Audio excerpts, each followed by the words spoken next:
काँग्रेस नेते आणि आमदार सतेज पाटील यांनी नुकताच सरकारनामासोबत बोलताना गोकुळ दूध संघाची निवडणूक बिनविरोध होणार असल्याच्या चर्चांचं खंडन केलं होतं।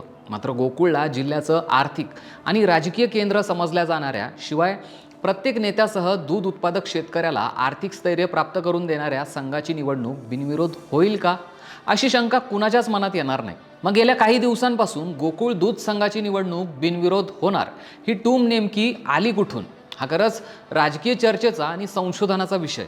पण हीच बिनविरोधाची टूम जाणून बुजून गोकुळच्या राजकारणात पेरली गेली का? मुख्यमंत्री देवेंद्र फडणवीस यांना गोकुळच्या राजकारणात का आणलं गेलं? या निवडणुकीला पहिल्यांदाच इतका राजकीय रंग का दिला गेला? अशा सगळ्या प्रश्नांची उत्तरं गेल्या 4 ते 5 महिन्याच्या घडामोडीत दडली। ती नेमकी काय या व्हिडिओतनं जाणून घेऊ। मागच्या वेळी गोकुळ दूध संघाची निवडणूक एकमेकांचं अस्तित्व संपवण्यासाठी झाली होती। यंदा ही निवडणूक वेगळ्या वळणावर पोहोचली आहे। मागील निवडणुकीत तत्कालीन महाविकास आघाडी सरकारचा फायदा घेत गोकुळच्या निवडणुकीतून महाडिक गटाला हद्दपार करण्याचा हेतू डोळ्यासमोर ठेवून निवडणूक लढवली गेली। सतेज पाटील, हसन मुश्रीफ, प्रकाश आबिटकर, चंद्रदीप नरके आणि विनय कोरे यांनी एकत्र येत महाडिक गटाची गोकुळवरची 25 वर्षाची सत्ता खालसा केली होती। 2021 मध्ये ही निवडणूक झाली तेव्हा गोकुळचे सभासद हे 3800 इतके होते। आता 5 वर्षाच्या कार्यकाळात गोकुळचे सभासद हे जवळपास 1800ने वाढून त्यामध्ये 5447 इतकी वाढ झाली आहे। फक्त महाडिक वगळता या सगळ्या नेत्यांच्या कार्यकर्त्यांना सभासद आणि संस्था नव्याने नोंदणी करून देण्यात आल्यात। गोकुळच्या राजकारणात ज्याचे ठराव जास्त त्यांच्याकडे सत्ता हे सूत्र लागू पडतं। म्हणूनच वाढलेल्या दूध संस्थांवरून गेल्या 5 महिन्यात गोकुळचं राजकारण हे उफाळून आलंय।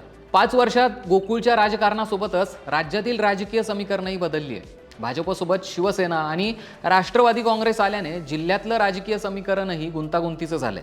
वैद्यकीय शिक्षण मंत्री हसन मुश्रीफ, पालकमंत्री प्रकाश आबिटकर, आमदार चंद्रदीप नरके यांच्यासोबतच आमदार अमल महाडिक आणि राज्यसभेचे खासदार धनंजय महाडिक, विनय कोरे हे एकाच युतीतले झाले, तर आमदार सतेज पाटील हे एकटे पडले। गोकुळ ही राज्यातली सगळ्यात मोठी दूध संस्था आहे। सहकार संस्था चालवण्यासाठी राज्यातल्या सरकारच्या विरोधात जाऊन हे चालणार नाही हे सत्य मानून सध्या महायुती म्हणून निवडणुकीला एकत्र जाण्याचं ध्येय जिल्ह्यातल्या सगळ्या नेत्यांनी ठेवलंय। प्रवाहाच्या विरोधात जाऊन निवडणूक लढवण्यापेक्षा प्रवाहासोबत निवडणूक लढवण्याची भावना ही गोकुळच्या संचालकांची आणि नेत्यांची झालेली दिसते। गोकुळचे माजी अध्यक्ष विश्वास पाटील यांनी राजीनामा दिल्यानंतर गोकुळच्या अध्यक्षपदावर अरुण डोंगळे यांची नियुक्ती झाली। त्यांचा 2 वर्षांचा कार्यकाळ संपल्यानंतर त्यांनी राजीनामा देणं अपेक्षित होतं, मात्र त्यांनी राजीनामा न देण्याची भूमिका घेतल्यामुळे तिथूनच पक्षीय राजकारणाला सुरुवात झाली। तत्कालीन मुख्यमंत्री एकनाथ शिंदे यांच्या संपर्कात आलेल्या अरुण डोंगळे यांनी मध्यंतरीच्या काळात शिवसेनेच्या व्यासपीठावर जाऊन अनेक राजकीय संकेत दिले। मात्र अध्यक्षपदाचा कार्यकाळ संपताच त्यांनी राजीनामा न देण्याची भूमिका घेतल्यामुळे तत्कालीन मुख्यमंत्री एकनाथ शिंदे यांनाच हस्तक्षेप करावा लागला। चंदगडच्या एका विवाह समारंभात डोंगळे आणि वैद्यकीय शिक्षण मंत्री हसन मुश्रीफ यांची भेट झाली। त्यानंतर मंत्री मुश्रीफ यांनी डोंगळे यांचे पुत्र अभिषेक डोंगळे यांच्या राजकीय भवितव्याची ग्वाही दिल्यानंतरच त्यावर पडदा पडला आणि डोंगळे यांनी अध्यक्षपदाचा राजीनामा दिला आणि तिथूनच महायुती म्हणून निवडणूक लढवण्याचा निर्धार झाला। पुढील 1 वर्षासाठी मंत्री मुश्रीफ यांचे चिरंजीव नावीद मुश्रीफ हे गोकुळचे अध्यक्ष झाले। महायुती म्हणून निवडणूक लढवत असतानाच महाडिक गटाला सत्तेत स्थान हवंय। त्यांना स्थान देत असतानाच मागच्या सत्तेतील सगळ्या संचालकांना गोकुळच्या सत्तेतलं आपलं स्थान अबाधित ठेवणं गरजेचं वाटतं। त्या पार्श्वभूमीवर निवडणुकीच्या चर्चेला सुरुवात होत असतानाच गोकुळच्या प्रधान कार्यालयात या सगळ्या संचालकांची बैठक झाली। या बैठकीत सर्वच नेत्यांची भेट घेण्याचं ठरलं।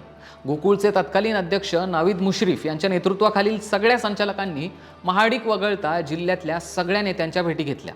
या बैठकीचा हेतू फक्त एकच होता, तो म्हणजे महायुतीच्या सत्तेच्या काळात आमचं संचालक पद हे अबाधित राहावं। त्यामुळे पूर्वीप्रमाणे आपण सगळे एकत्र राहूया, सर्वांना सोबत घेऊन निवडणुकीला सामोरं जावं अशी भूमिका घेतलेली संचालक आणि त्यातूनच बिनविरोध निवडणुकीची टूम निघाली। जयसिंगपूरचे नगराध्यक्ष राजेंद्र पाटील यड्रावकर, त्यांचे बंधू संजय यड्रावकर यांनी छाती ठोकून सांगतो, गोकुळ दूध संघाची निवडणूक ही बिनविरोधच होणार, यासाठी मी स्टॅम्प लिहून देतो अशी भाषा केल्यानंतर ही चर्चा आणखीन पुढे गेली। महायुती म्हणून निवडणूक लढवत असतानाच या निवडणुकीमध्ये महाडिक गट देखील तितकाच महत्त्वाचा आहे। मात्र मागच्या निवडणुकीत झालेल्या पराभवामुळे यंदा ठरावाची ताकद महाडिक गटाकडे कमी होती।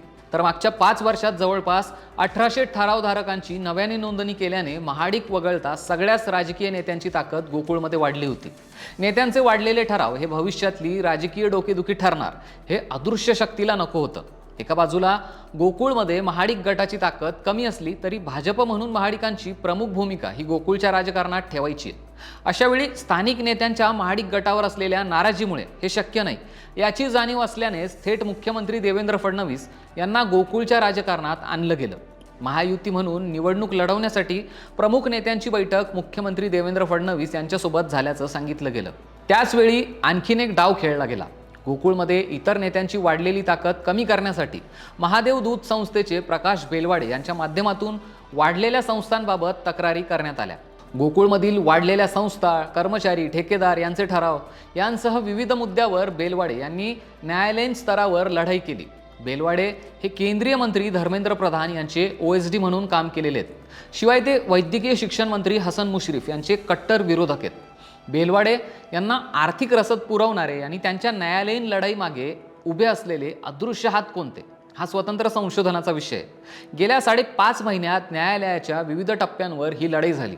एवढंच नाही तर गोकुळला दूध पुरवठा करणाऱ्या संस्थांनीही थेट न्यायालयाची पायरी चढली. मागील 5 वर्षातील संचालकांचा कार्यकाळ संपताच गोकुळ दूध संघावर प्रशासक नेमणुकीची मागणी करण्यात आली. या मागणीला वैद्यकीय शिक्षण मंत्री हसन मुश्रीफ यांचा विरोध होता. सहकार विभाग राष्ट्रवादी काँग्रेसकडे असून देखील भाजपचे नेते आमदार शिवाजीराव पाटील यांच्या मागणीची दखल घेत गोकुळ दूध संघावर प्रशासक नेमण्यात आला. प्रशासक नेमण्यासंदर्भात वैद्यकीय शिक्षण मंत्री हसन मुश्रीफ यांनी बेदखल केल्याने महायुतीमधील अंतर्गत खतखत वारंवार बाहेर पडली. महायुतीच्या बैठकीत मंत्री मुश्रीफ यांनी ही खतखत आणि या संदर्भातील रोष व्यक्तही करून दाखवला. प्रशासकाच्या माध्यमातून वाढीव दूध संस्थांना अपात्र करण्याची भूमिका घेण्यात आली. मात्र न्यायालयीन लढाईत या संस्था कायद्याच्या चौकटीत राहिल्या. गोकुळमधील अपात्र केलेल्या संस्था या न्यायालयीन लढाईत जिंकत असल्याचं लक्षात येताच पुन्हा एकदा ही निवडणूक बिनविरोधच्या उंबरठ्यावर जाणून बुजून आणण्यात आली. आता अदृश्य शक्तीला कोणताच पर्याय उरत नसल्याने अखेर सगळ्या नेत्यांसोबत जुळून घेण्याचा प्रयत्न सुरू झाला. गोकुळमधील संस्थांना न्यायालयाची पायरी चढावी लागल्यामुळे अनेकांमध्ये त्या अदृश्य शक्तीबद्दल नाराजी आहे. ही नाराजी विविध घटनांमधून उघड होत असल्याने या अदृश्य शक्तीने देखील आपली भूमिका मवाळ केल्याचं चित्र आहे. अशा परिस्थितीत गोकुळ दूध संघाच्या निवडणुकीत या संस्थांची नाराजी आपल्यावर उमटेल हीच भीती आणि शक्यता सध्या वर्तवली जाते. गोकुळमधील दूध संस्थांनी दिलेल्या न्यायालयीन लढ्यामुळे आणि झालेल्या त्रासामुळे या संस्था आजही कमालीच्या नाराज आहेत. गोकुळ दूध संघाच्या निवडणुकीत महत्त्वाचे मानले जाणारे माजी अध्यक्ष विश्वास पाटील यांचा गटही नाराज असल्याचं बोललं जाते. जिल्हा परिषद निवडणुकीदरम्यान पाटील यांचे चिरंजीव सचिन पाटील यांना पराभूत करण्यासाठी माजी आमदार महादेवराव महाडिक यांचा व्हायरल झालेला कॉल हाही तितकाच कारणीभूत ठरू शकतो. मागच्या 5 महिन्यातील राजकीय घडामोडींमुळे नाराज झालेले सभासद या निवडणुकीत सतेज पाटील, हसन मुश्रीफ आणि चंद्रदीप नरके यांच्या बाजूने राहू शकतात ही शक्यता जवळपास निश्चित आहे. याचीच भीती अदृश्य शक्तीला लागल्यामुळे पुन्हा एकदा ही निवडणूक बिनविरोध करावी अशी भूमिका व्यक्त केली जाते.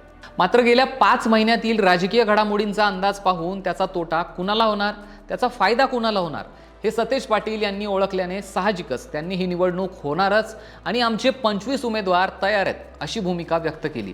याचाच अर्थ कोणत्याही परिस्थितीत गोकुळ दूध संघाची निवडणूक ही बिनविरोध होणार नाही हे नक्की झालंय. एकंदरीतच गोकुळच्या या सगळ्या राजकारणावर तुमच्या काय प्रतिक्रिया आहेत ते आम्हाला कमेंट करून नक्की कळवा. आणि अशाच राजकीय घडामोडी जर तुम्हाला जाणून घ्यायच्या असतील तर सरकारनामाला सबस्क्राईब करायला अजिबात विसरू नका.